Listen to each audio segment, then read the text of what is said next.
Wassalli wassalim mabarik ala Sayyidina Muhammad. Semoga tetap terlimpah curahkan kepada junjungan kita Nabi Allah Muhammad sallallahu alaihi wasallam. Para hadirin jamaah salat Isya salat tarawih yang dimuliakan oleh Allah. Alhamdulillahirabbil alamin. Poso keri pirang dina, Pak? Separuh nggih. Meh separuh. Napa sampun separuh niki mau? 14 malam 15 sakniki nggih. Dados benjing sampun malam 16, Pak. Alhamdulillahirabbil alamin. Kita masih bisa menjalankan salah satu kewajiban kita, yaitu melaksanakan ibadah puasa di bulan suci Ramadan. Bapak-bapak, ibu-ibu hadirin yang dimuliakan oleh Allah, menyambung apa yang sudah saya sampaikan dalam kesempatan sebelumnya, yaitu tentang zakat. Seperti yang saya sampaikan sebelumnya bahwa ada dua jenis zakat, yaitu zakat fitrah yang datangnya hanya di bulan suci Ramadan, membersamai kewajiban kita untuk melaksanakan puasa di bulan suci Ramadan. Ada juga zakat mal atau zakat atas harta benda yang kita miliki. Alhamdulillah, pertemuan sebelumnya sampun kami informasikan sekelumit terkait dengan zakat mal. Semoga informasi yang kami berikan ini memberikan wawasan kepada kita semuanya, memberikan kesadaran kepada kita semuanya bahwa nikmat harta benda yang diberikan oleh Allah Subhanahu wa ta'ala, yang dititipkan oleh Allah Subhanahu wa ta'ala ini ada sebagian titipan, yaitu hak fakir, miskin, dan 8 asnaf yang lain untuk kita berikan. Semoga diri kita semakin tua semakin sadar akan kewajiban itu, dan kita bisa melaksanakan kewajiban itu, yaitu mengeluarkan zakat mal. Hadirin yang dimuliakan oleh Allah, zakat yang selanjutnya yaitu zakat fitrah.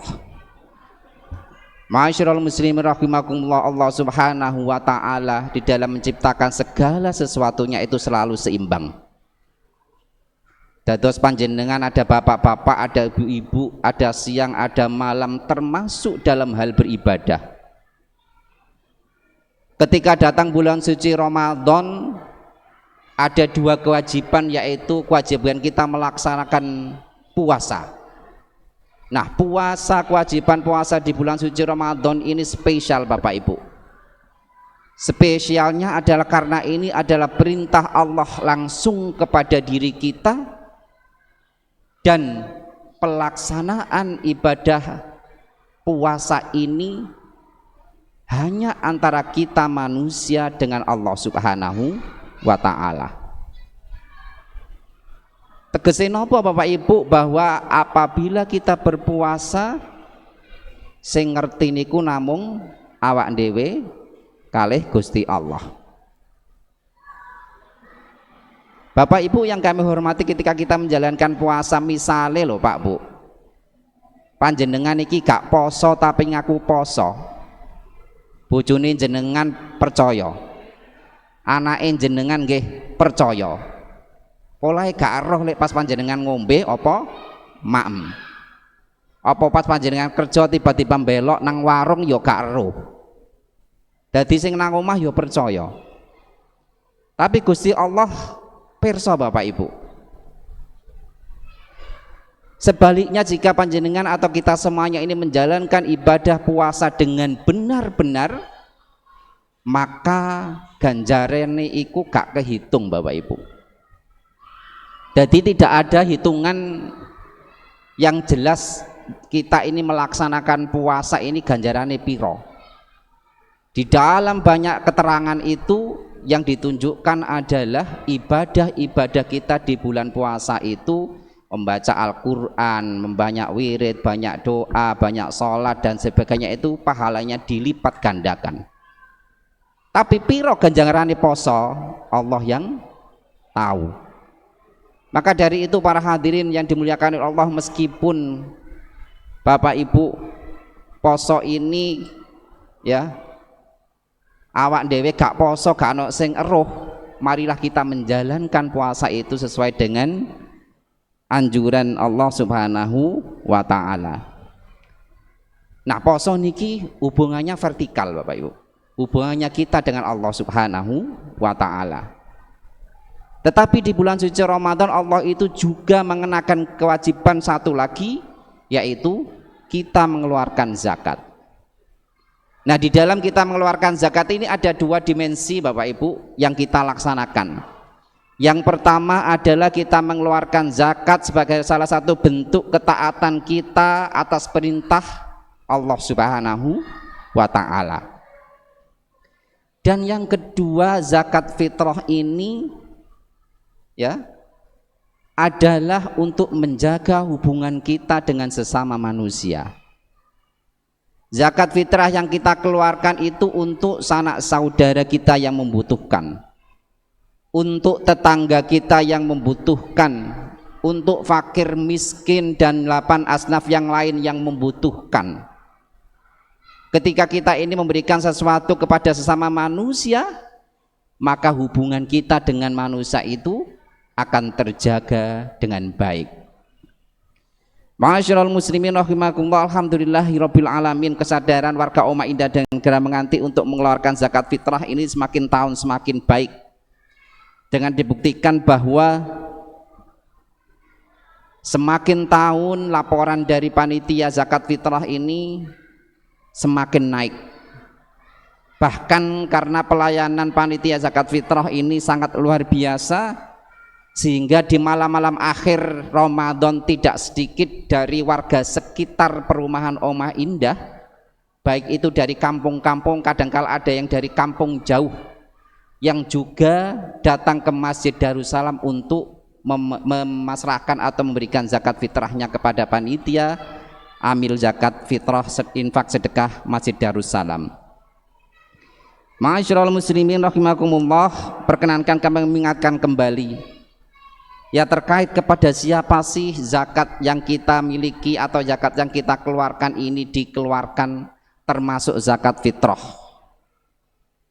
Jadi di dalam sebuah hadis, di dalam sebuah ayat At-Taubah ayat 60 disebutkan bahwa innamas shadaqatu lil fuqara'i wal masakini wal 'amilina 'alaiha wal mu'allafati qulubuhum wa fir riqabi wal gharimina fi sabilillahi wa ibnis sabil faridatan minallah wallahu alimun hakim. Zakat yang kita keluarkan itu tidak boleh sembarangan kita berikan kepada orang lain. Ada 8 asnaf atau golongan yang berhak menerima zakat. Yang di luar itu tidak berhak menerima zakat yang kita miliki. Artinya zakat yang kita keluarkan itu dianggap sah ketika kita keluarkan kepada 8 asnaf tersebut. Siapa saja para hadirin 8 asnaf tersebut? Yang pertama adalah fakir. Fakir ini di dalam pengertiannya adalah seseorang yang tidak memiliki penghasilan apapun sehingga tidak bisa mencukupi kebutuhan sehari-hari. Dados kalau kita punya tetangga, punya saudara, atau mungkin diri kita sendiri yang tidak memiliki pekerjaan apapun sehingga ketika mau makan susah, mau memenuhi kebutuhan kita susah, maka orang yang seperti ini dimasukkan di dalam golongan fakir. Kira-kira tesih wonten apa mboten Bapak Ibu? Kanan kiri kita yang seperti ini. Wonten nggih? Wonten tapi insya Allah mboten kathah. Ya. Wonten tapi insya Allah mboten kathah.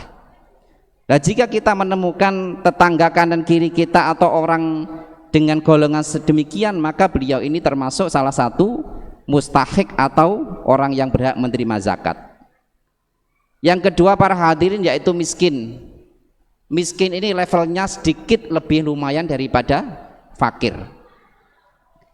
Miskin ini plusnya adalah memiliki pekerjaan, memiliki penghasilan, baik kerja kantoran, baik jualan, baik wirausaha.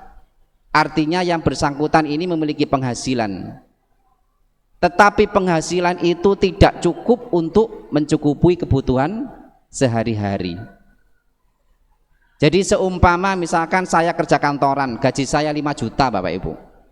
5 juta itu akeh nggih. Gede nggih. Tapi lek tanggungan saya itu jauh lebih besar daripada gaji yang saya miliki. Misale anak kula sedoso. Nggih, anak kula sedoso. Bojo kula setunggal, mboten kalih. Lah kira-kira dengan gaji 5 juta untuk menghidupi keluarga dengan anak 10 itu kira-kira cukup napa mboten zaman sekarang? Mboten nggih. Gaji yang saya dapatkan ini besar Pak Bu, jumlahnya 5 juta.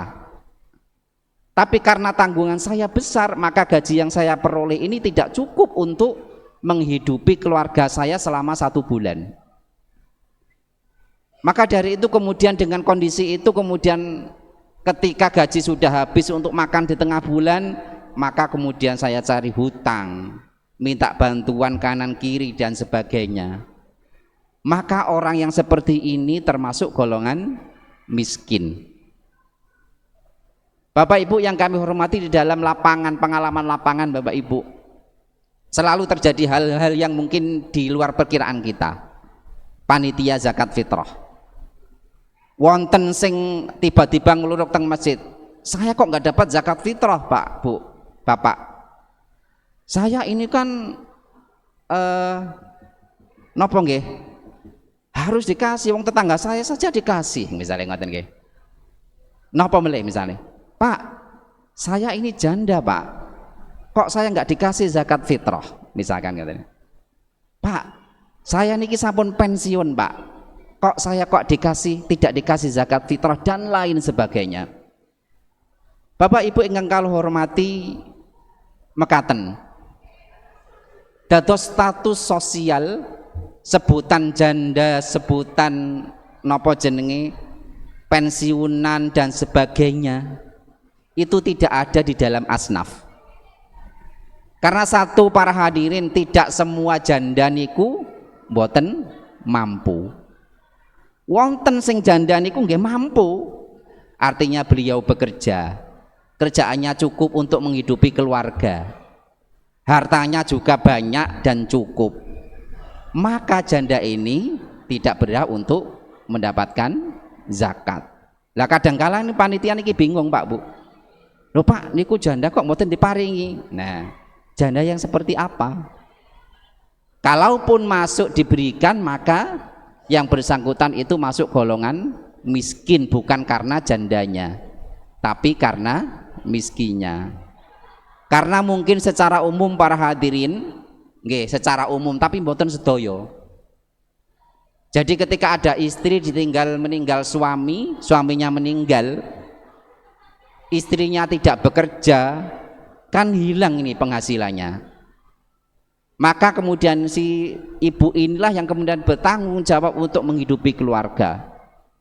Loh, penghidupan dari mana kalau dia tidak bekerja? Maka dalam kondisi ini beliau ini masuk dalam kategori miskin. Jadi ketika diberikan zakat fitrah, maka masuknya miskin bukan karena jandanya. Termasuk pensiunan Bapak Ibu. Pensiunan itu meskipun kemudian berhenti bekerja bukan berarti bahwa beliau ini kemudian miskin, mboten. Nah, sampun tit nembe kalih. Benjing dilanjut malih lafaz asnafnya. Tapi para hadirin yang dimuliakan Allah, dua ini yang paling banyak mendapatkan zakat atau mustahik. Nah, 6 yang lain ini rata-rata mungkin tidak ada. Yang termasuk mungkin yang paling banyak adalah sabilillah.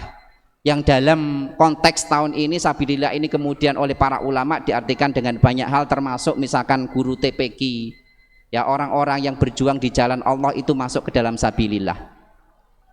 Atau orang-orang yang ini para orang-orang yang memakmurkan masjid ini juga di dalam bisa dimasukkan di dalam sabilillah dalam hukum konteks saat ini. Maka dari itu para hadirin, insya Allah panitia amil zakat infak sedekah Masjid Darussalam, kalau tidak salah tanggal 19 dan 20 ini akan memulai untuk keliling menjemput zakat fitrah panjenengan semuanya. Maka dari itu para hadirin mohon siap-siap panjenengan ini mulai sekarang untuk beli beras 3 kilo. Oke, zakat fitrahnya beras 3 kilo atau uang 50.000. Nah 3 kilo beras ini panjenengan beli minimal sama dengan yang panjenengan makan, jangan sampai di bawah dari apa yang panjenengan makan. Lek sehari-hari panjenengan itu beri beras 3 kilo 50.000, ojo sampai panjenengan mengeluarkan zakat fitrah itu beri beras 3 kilo seharga 40.000. Minimal itu 50.000 atau lebih. Lek panjenengan sehari-hari beli beras untuk makan itu 3 kilo itu 40.000, monggo mengeluarkan zakat dalam bentuk beras seharga 40.000 atau lebih. Di dalam kesepakatan panitia ya, kalau mau mengeluarkan zakat fitrah dalam bentuk uang insya Allah tetap bisa kami terima, jumlahnya 50.000, tidak 45.000. Kalau Basnas saat ini menetapkannya 45.000 Bapak Ibu, tapi kita pakai konteks perumahan di sini, maka kemarin kesepakatannya beras 3 kilo atau 45.000. Monggo tanggal 19 ini semua Oma Indah mulai dari RT 20 plus 34 sampai 34 monggo siap-siap di hari Kamis tanggal 19, dan geraha menganti mulai RT 27 sampai RT 35 insya Allah akan diambil pada tanggal 20. Panjenengan siap-siap, insya Allah nanti zakat fitrah akan didistribusikan pada tanggal 21. Demikian informasi yang bisa kami berikan. Semoga informasi singkat ini memberikan pemahaman bagi kita semuanya, dan kita bisa menjalankan salah satu kewajiban kita, yaitu mengeluarkan zakat fitrah tepat waktu, sehingga amal ibadah kita di bulan suci Ramadan ini mumtaz atau perfect atau sempurna, sehingga kita akan mendapatkan status sebagai hamba yang mutakin. Amin amin ya rabbal alamin. Subhanakallahumma wa bihamdik asyhadu an la ilaha illa anta astaghfiruka wa atubu ilaik. Wassalamualaikum warahmatullahi wabarakatuh.